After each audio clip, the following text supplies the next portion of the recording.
अटारी बॉर्डरवर सध्या तणावपूर्ण शांतता। बॉर्डरवर सध्या कोणालाही प्रवेश नाही। सुरक्षेच्या खबरदारीसाठी बीएसएफ जवान अलर्ट मोडवर। भारतानं पाकिस्तानचे 11 एअरबेस उडवले। पाकिस्तानच्या करदू, जाकोबाबाद आणि गुलारी एअरबेसचं प्रचंड नुकसान। भारतीय सैन्याची माहिती।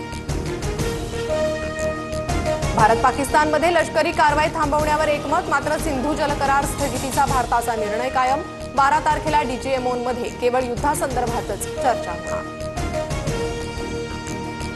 सलग तिसऱ्या दिवशी सलाल धरणाचे दरवाजे उघडले। सलाल धरणाचे 5 दरवाजे उघडल्याची माहिती।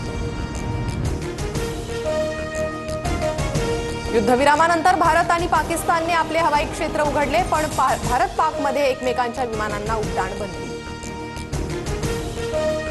युद्धविरामासंदर्भात काँग्रेसची सर्वपक्षीय बैठकीची मागणी। संसदेचे विशेष अधिवेशन बोलवा।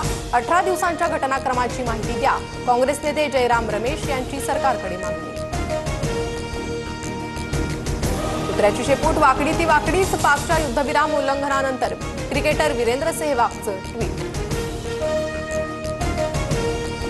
ऑपरेशन सिंदूरवर अमिताभ बच्चन यांचं ट्विट। अमिताभ बच्चन यांनी वडिलांची अग्निपथ कविता ट्विट केली।